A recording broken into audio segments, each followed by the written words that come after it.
कभी कभी किस्मत एक छोटा सा धागा खींच देती है और हमारी बनाई हुई पूरी दुनिया अचानक बिखरने लगती है। लेकिन जिसने चाहत और हिम्मत के धागों से अपना सपना बुना हो, उसे कोई भी रघुपति, कोई भी साजिश, कोई भी मीरा रोक नहीं सकती। आज की ये कहानी उसी अन्नू की है जो टूटती नहीं, बस और चमक कर उठती है। तो चलिए शुरू करते हैं उस पल से जब अन्नू का दिल पहली बार सच में कांप उठा। उस सुबह जैसे हवा भी कुछ कहने के लिए उतावली थी। अन्नू अपने छोटे से कमरे में बैठी थी, हाथों में नीली साड़ी का महीन कपड़ा लिए, जिस पर वो पिछले 3 दिनों से कढ़ाई कर रही थी। हर टांका, हर रंग, हर मोती, सब में उसका दिल बसा था। क्योंकि यह साड़ी किसी आम इंसान के लिए नहीं, बल्कि आर्य सर की माँ गायत्री देवी के लिए बनाई जा रही थी। अन्नू के चेहरे पर हल्की मुस्कान थी, वो मुस्कान जो सिर्फ तब आती है जब इंसान कोई काम मन से करता है। वो धीरे धीरे सोच रही थी कि जब गायत्री देवी इसे देखेंगी तो शायद पहली बार उसे प्यार से दुलार कर कहेंगी, बहुत सुंदर है बेटा। बस यही एक कल्पना अन्नू के मन में अनगिनत फूल की तरह खिल रही थी। लेकिन किस्मत के पन्ने हमेशा शांत नहीं होते। उसी समय मीरा अपने कमरे में खड़ी आईने के सामने खुद ही खुद से मुस्कुराते हुए अपना अगला वार सोच रही थी। उसे अन्नू की ये मेहनत चुभ रही थी। उसे लगता था कि अन्नू जितनी भी कोशिश कर ले, वो कभी भी आर्यवर्धन या गायत्री देवी की नज़रों में जगह नहीं बना सकती। लेकिन अन्नू की चमकती आंखें मीरा को परेशान करती थी। उसे इस बात का डर था कि कहीं ये छोटी लड़की सच में सबका दिल न जीत ले। और इसी डर ने उसके दिल में एक और नया जहर उभर दिया। मीरा ने रघुपति को इशारा किया, एक ऐसा इशारा जो किसी के सपनों को तोड़ने के लिए काफ़ी था।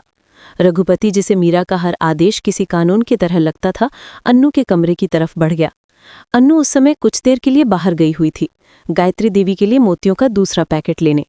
और यहीं उसकी कहानी ने पहला मोड़ लिया। कमरे में घुसकर रघुपति ने उस आधी बनी साड़ी को हाथ में उठाया, उसे पलटकर देखा और फिर बिना किसी दया के उसे जोर से खींच दिया। कपड़े की आवाज़ फटते ही जैसे पूरी दुनिया एक पल को थम गई। वो खूबसूरत साड़ी जिसमें अन्नू के 3 दिन, 3 रातें और अनगिनत सपने थे, कुछ ही सेकंड में चीथड़ों में बदल गई।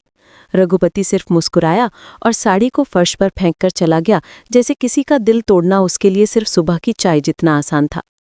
जब अन्नू वापस कमरे में आई और उसने ज़मीन पर बिखरे हुए मोती, टूटे धागे और फटी हुई साड़ी को देखा, उसका पूरा शरीर कांपने लगा। उसकी आंखें तुरंत भर आईं और उसका दिल जैसे गिर पड़ा। वो साड़ी को उठा उठाकर जोड़ने की कोशिश कर रही थी, पर कपड़ा तो कपड़ा था, वो वापस कैसे जुड़ता? अन्नू के आंसू लगातार गिर रहे थे। हर आंसू उसके टूटे सपने का हिस्सा था। वो वहीं बैठकर रो पड़ी जैसे किसी ने उसके अंदर का पूरा उजाला छीन लिया हो। शाम तक जब पुष्पा और गोपाल घर लौटे, उन्होंने अन्नू को उसी हालत में देखा, लाल आंखें, कांपते हाथ और पास में पड़ी फटी हुई साड़ी। पुष्पा घबरा गई और तुरंत उसके पास जाकर पूछने लगी, बेटा क्या हुआ, किसने किया ये? अन्नू पहले तो कुछ बोल नहीं पाई, लेकिन जब गोपाल ने उसके सिर पर हाथ रखा, उसकी हिम्मत टूटकर बाहर आ गई। उसने सब सच सच बता दिया, मीरा की चाल, रघुपति का जुल्म और उसकी मेहनत की बर्बादी। पुष्पा के चेहरे पर गुस्सा उभर आया, लेकिन गोपाल शांत थे।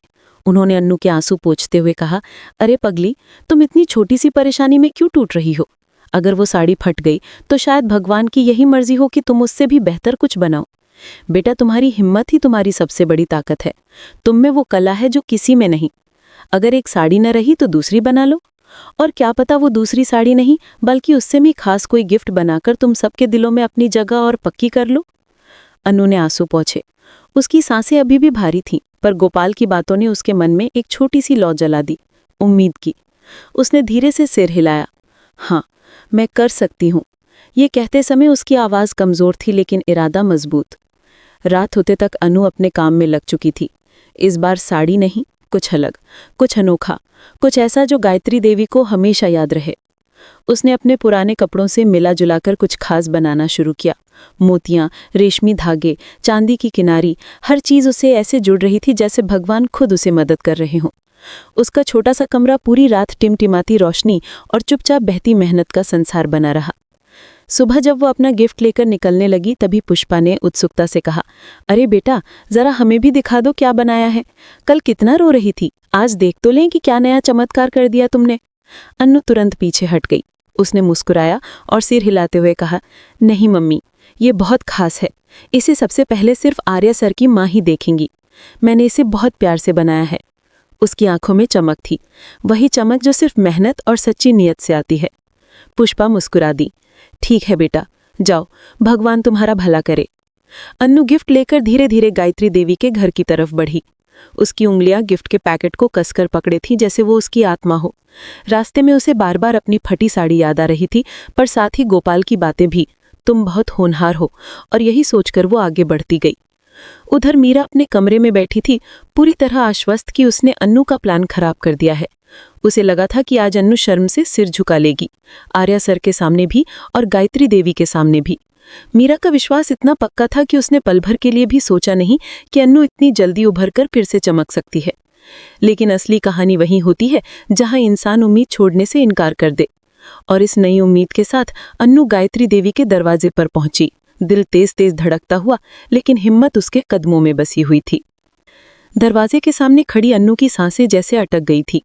अंदर से आती हल्की सी खुशबू, गायत्री देवी की धीमी आवाज, घर का शांत वातावरण, सब कुछ अन्नू के दिल की धड़कन को और तेज कर रहा था। उसने एक बार फिर अपने हाथों में पकड़े हुए गिफ्ट को देखा, उस पर उंगलियां फेरी और खुद को दिल ही दिल में समझाया, हिम्मत अन्नू, तुमने ये प्यार से बनाया है, डर से नहीं। फिर उसने धीरे से कुंडी बजाई। कुछ ही पल बाद दरवाजा खुला और सामने वही शांत गरिमामयी गायत्री देवी खड़ी थी।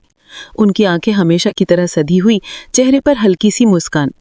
अन्नू ने दोनों हाथों से गिफ्ट आगे किया और धीमे स्वर में बोली, ये मैंने आपके लिए बनाया है, बहुत प्यार से। उसकी आवाज कांप रही थी, पर उसके शब्दों में सच्चाई थी। गायत्री देवी ने गिफ्ट को देखा, फिर अन्नू के चेहरे को, जैसे वो उसके भीतर तक झांक रही हों। उन्होंने गिफ्ट लिया और कहा, अंदर आओ बेटा। घर के भीतर का माहौल सुहावना था। दीवारों पर रखी तस्वीरें, बड़े बड़े गमले, सफेद पर्दे, सब में एक सादगी थी। अन्नू की नजरें कहीं नहीं ठिक रही थी। उसे बस ये डर था कि उसका गिफ्ट पसंद आएगा या नहीं। उसे याद था कि गायत्री देवी कितनी परफेक्शनिस्ट है। सामने टेबल पर बैठकर गायत्री देवी ने पैकेट खोला। अन्नू की उंगलियां कसकर एक दूसरे में फंस गई थी। जैसे ही पैकेट खुला, अंदर रखा वो खूबसूरत हाथों से बना विशिष्ट शुभकामना पोटली उपहार सामने आया। ये खूबसूरत कला पोटली थी जिसमें अन्नू ने गायत्री देवी का नाम कढ़ाई से उकेरा था। चारों ओर हल्के चांदी के धागे की बेलें, बीच में मोतियों से बना एक प्रतीक जिसे उसने शुभ का चिन्ह बताया था। ये सालों पुरानी कला थी जो उसकी दादी उसे बचपन में सिखाती थी। गायत्री देवी का चेहरा धीरे धीरे गंभीरता से नर्महट में बदलने लगा। उन्होंने पोटली को उठाया, हर सिलाई को ध्यान से देखा, हाथ से मोतियों को छुआ। उनकी आंखों में एक चमक आई जो बहुत कम ही दिखाई देती थी। वो धीरे से बोली, ये बहुत सुंदर है, बहुत। अन्नू की सांसें एक पल को रुक गई। उसे लगा जैसे उसके दिल से एक भारी पत्थर हट गया हो। गायत्री देवी ने आगे कहा, बेटा, इसमें जितना प्यार है उतना किसी महंगे गिफ्ट में नहीं होता। तुम बहुत निपुण हो। अन्नू की आंखें चमक उठी। वो बस सिर झुकाकर खड़ी रही, खुशी से, संतोष से और राहत से। इतने में आर्य सर भी अंदर आ गए। उन्होंने अन्नू को देखा, फिर मेज पर रखे उपहार को। ये अन्नू ने बनाया है? उन्होंने अपनी माँ से पूछा। गायत्री देवी ने सिर हिलाया। आर्य सर ने पोटली उठाई और अन्नू की तरफ देखकर बोले, अन्नू, ये सच में बहुत सुंदर है। तुम्हारी मेहनत दिखाई दे रही है। माँ को भी पसंद आया, इससे बड़ी बात तुम्हारे लिए और क्या हो सकती है। अन्नू को लगा जैसे उसका दिल हवा में तैरने लगा हो, लेकिन ये खुशी कुछ लोगों को चुभने वाली थी। उसी समय दरवाजा थोड़ा खुला और मीरा अंदर आई। उसकी नजरें सीधे उस उपहार पर गईं। उसके चेहरे की मुस्कान एक पल में गायब हो गई। उसे विश्वास ही नहीं हो रहा था कि अन्नू इतने जल्दी उभर कर फिर से चमक सकती है। उसके मन में ज्वाला भड़क उठी। ये कैसे संभव है? मैंने तो उसकी साड़ी फड़वा दी थी, फिर भी उसने कुछ इतना खूबसूरत बना लिया। मीरा की आंखों में जलन और चिढ़ दोनों साफ दिख रहे थे, पर अन्नू ने उसकी तरफ भी देखा नहीं, क्योंकि आज पहली बार अन्नू खुद को किसी से कम नहीं समझ रही थी। मीरा ने जबरदस्ती मुस्कुराते हुए कहा, वाओ, इतना स्पेशल गिफ्ट, तुम्हें तो बहुत मेहनत करनी पड़ी होगी ना। उसके सवाल में तारीफ कम, ताना ज्यादा था। पर अन्नू आप पहले वाली मासूम, घबराई हुई लड़की नहीं थी। उसने शांत लेकिन आत्मविश्वास भरी आवाज में जवाब दिया, मेहनत तो जरूरी होती है, मगर इरादा उससे भी ज्यादा जरूरी होता है। और जब इरादा साफ हो तो काम खुद ब खुद खूबसूरत हो जाता है। आर्य सर उसकी बात सुनकर मुस्कुराए। गायत्री देवी ने भी मन ही मन अन्नू की समझदारी को परखा। मीरा का चेहरा एकदम उतर गया। उसे लगा जैसे किसी ने उसके प्लान पर पानी फेर दिया हो, और उसके अंदर की जलन अब गुस्से में बदल रही थी। लेकिन वो कुछ कर नहीं सकती थी, क्योंकि इस समय माहौल पूरी तरह अन्नू के पक्ष में था। उधर गायत्री देवी ने अन्नू को अपने पास बिठाया और उससे पूछा, बेटा, तुमने ये कला कहाँ सीखी? अन्नू ने हल्की मुस्कान के साथ बताया कि उसकी दादी ऐसे उपहार बनाती थी और वही उसे सिखाती थी। गायत्री देवी ने कहा, बहुत खूबसूरत परंपरा है ये, तुमने इसे जिंदा रखा। तुम्हारे हाथ में हुनर है, इसे कभी छोड़ना मत। अनु के दिल में पहली बार आत्मविश्वास इतने गहरे तक उतरा कि उसे खुद पर गर्व होने लगा। और तभी एक नया मोड़ सामने आता है। गायत्री देवी ने कहा, अनु, मुझे ये उपहार इतना पसंद आया है कि मैं चाहती हूँ तुम कुछ ऐसा ही एक और बनाओ। अगले हफ्ते मेरी एक खास पूजा है, मैं चाहती हूँ कि वो पोटली तुम ही से तैयार करवाऊं। अन्नू की आंखें चमक उठी। ये उसके लिए किसी इनाम से कम नहीं था, लेकिन इस अच्छे पल को किसी की नजर लगनी ही थी। मीरा की किस्मत जैसे बुरी तरह जल रही थी। वो मन ही मन सोची, नहीं, ये मैं नहीं होने दूंगी। अन्नू को हर हाल में नीचे दिखाऊंगी। उसके चेहरे पर आई हल्की जहरीली मुस्कान आने वाले तूफान का इशारा थी। पुष्पा और गोपाल उसे उधर अन्नू दरवाजे घर पर लौट ही रही देखकर थी, समझ गए खुश, गर्व कि से आज भरी कुछ और अच्छा उम्मीदों से हुआ है। चमकती। पुष्पा ने रास्ते में मुस्कुराते उसके हुए कदम पूछा, हल्के थे। क्या हुआ बेटा, कैसी रही मुलाकात? अनु ने पहला ही वाक्य कहा। माँ को बहुत पसंद आया, और उसकी आवाज में जो खुशी थी उसने पूरे घर का माहौल बदल दिया। पुष्पा ने उसे गले लगा लिया। मेरी बच्ची, देखो भगवान ने तुम्हारी मेहनत का फल दे दिया।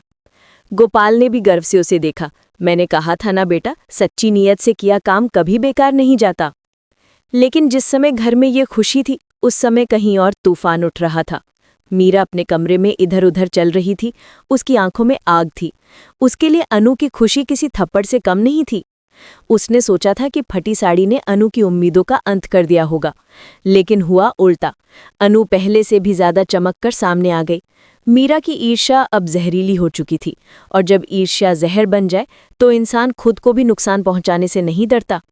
मीरा ने अपने मोबाइल पर किसी का नंबर डायल किया। सामने वही आवाज, रघुपति। तुम्हारा काम ठीक से नहीं हुआ, मीरा ने गुस्से में कहा। अरे बहन, मैंने तो साड़ी फाड़ ही दी थी, मीरा ने दांत भींचते हुए कहा। लेकिन वो लड़की किसी और तरीके से जीत गई। अब की बार गलती की गुंजाइश नहीं है। मुझे अनु को ऐसा गिराना है कि आर्यवर्धन उसके नाम से भी नाराज हो जाए। रघुपति चुप रहा, पर उसकी चुप्पी मंजूरी थी। मीरा ने कहा, बस ये आखिरी मौका है। मैं नहीं चाहती कि अनु फिर से उठे। इस बार उसे वहीं रोक देना है। दूसरी तरफ अनु को इस खतरनाक योजना की कोई खबर नहीं थी। वो तो खुश थी नई पोटली बनाने की तैयारी में, और ये सोचकर कि गायत्री देवी ने उसे इतना बड़ा सम्मान दिया है। पर हर कहानी में विरोधी भी उतनी ही ताकत से तैयार रहता है जितना नायक, और ये विरोध अब और तेज होने वाला था। अगले दिन सुबह अनु बाजार जाने के लिए तैयार हो रही थी। उसे नए मोती, धागों और एक खास कपड़े की जरूरत थी। पुष्पा ने कहा, बेटा ध्यान से जाना, आजकल इतना आना जाना ठीक नहीं। अनु ने कहा, मम्मी चिंता मत करो, मैं जल्दी लौट आऊंगी। गोपाल ने उसकी पीठ थपथपाई। जाओ बेटा, भगवान तुम्हारा भला करे। अनु जैसे ही बाहर निकली, उसे एहसास नहीं था कि कुछ आंखें दूर से उसे देख रही थी। रघुपति उसी मोहल्ले के कोने में खड़ा था, मीरा के अगले आदेश की प्रतीक्षा में। उसने अपने मोबाइल पर मैसेज देखा। आज उसे डराना है, इतना कि वो फिर आर्य सर और उनकी माँ के घर का मुंह तक न करे। रघुपति ने सिर उठाकर अनु को जाते हुए देखा। ठीक है मीरा मैडम, जैसा कहें। अनु अपने काम में मग्न थी। उसे मोतियों की दुकान मिल गई। वो दुकान के अंदर गई और वहीं से उसकी नज़र बाहर खड़े रघुपति पर पड़ी। उसने सोचा, ये यहाँ क्या कर रहा है, लेकिन उसने ध्यान हटाकर अपना सामान लेना शुरू किया। उसे नहीं पता था कि कहानी अब उसके लिए एक डरावना मोड़ लेने वाली है। जब वो दुकान से बाहर आई, रघुपति उसके सामने आ गया और बोला, इतना इधर उधर मत फूला मत, समझी? तुम जो भी बनाती हो उससे दुनिया नहीं बदल जाती। अपना दिमाग ज्यादा मत लगाओ। मीरा मैडम से तुमसे चिढ़ है, और अब की बार हम लोग खेल थोड़ा बड़ा खेलने वाले हैं। अनु भयभीत हुई, पर उसकी आंखों में अब पहले वाली कमजोरी नहीं थी। उसने सीधा जवाब दिया, आप लोगों की हरकतें गंदी हैं, लेकिन मैं डरूंगी नहीं। अगर सच है मेरे साथ तो भगवान मेरे साथ है। रघुपति ने ताना मारते हुए कहा, देखेंगे, बहुत जल्दी देखेंगे। उस दिन की घटना ने अनु को हिरा जरूर दिया, मगर तोड़ नहीं सकी। रात को वो फिर अपने काम में लग गई। धागा, मोती, चमक, मेहनत सब किसी पूजा की तरह चल रहा था। उसकी उंगलियां कपकपा रही थी, पर हर टांके में हिम्मत बुन रही थी। उसने खुद से कहा, मीरा चाहे जितनी कोशिश कर ले, मैं हार नहीं मानूंगी। 2 दिन बाद पूजा का दिन था। गायत्री देवी के घर में तैयारी जोर पकड़ चुकी थी। आर्यवर्धन भी व्यस्त थे, लेकिन हर किसी की नज़र उस खास पोटली पर थी जो अनु बना रही थी। उधर मीरा अपनी आखिरी चाल चलने के लिए तैयार थी। वो चाहती थी कि पूजा शुरू होने से पहले ही अनु की बनाई पोटली खराब कर दी जाए। उसने फिर रघुपति को बुलाया। आज फाइनल है, मुझे नहीं चाहिए कि अनु की बनाई चीज पूजा में पहुंचे, समझे? मैंने समझी। रघुपति ने कहा, समझ गया, आज उसका खेल खत्म। लेकिन कहानी में कभी कभी भगवान भी चुप नहीं रहते जब कोई बहुत हद पार कर दे। रघुपति रात में अनु के घर की तरफ बढ़ा, लेकिन उसी समय मोहल्ले की पुलिस गश्ती कर रही थी। रघुपति भागने लगा और उसे पकड़ लिया गया। पूछताछ में उसने बताया कि वो मीरा के कहने पर आया था। पुलिस ने उसे चेतावनी देकर छोड़ दिया, पर उसकी योजना धरी की धरी रह गई। अगली सुबह जब पूजा का दिन आया, अनु अपने हाथों में बनी पोटली लेकर गायत्री देवी के घर पहुंची। पूरा घर सजा था, दिए, फूल, धूप की खुशबू, सब शांत और पवित्र। आर्यवर्धन ने अनु को देखा और मुस्कुराए। तुम आ गई, माँ तुम्हारा इंतजार कर रही थी। अनु ने पोटली आगे बढ़ाई और गायत्री देवी ने उसे हाथों में लिया और देखते ही उनकी आंखें चमक उठी। बेटा, ये तो पहले वाले से भी ज्यादा सुंदर है। तुम्हारे हाथों में सचमुच जादू है। अनु की आंखें चमक उठी। आर्यवर्धन ने भी कहा, आज तुमने साबित कर दिया कि मेहनत ही असली ताकत है।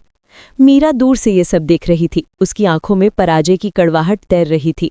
उसका पूरा प्लान, उसका सारा षड्यंत्र सब ध्वस्त हो चुका था और विनम्र, शांत लेकिन मजबूत अनु जीत चुकी थी। पूजा शुरू हुई और गायत्री देवी ने सबसे पहले वही पोटली भगवान के चरणों में रखी। फिर उन्होंने अनु को पास बुलाया और उसके सिर पर हाथ रखकर कहा, तुम सिर्फ हुनरमंद नहीं, दिल की बहुत साफ हो। तुम इस घर में हमेशा स्वागत योग्य हो। मीरा ये सुनकर टूट गई। और अनु?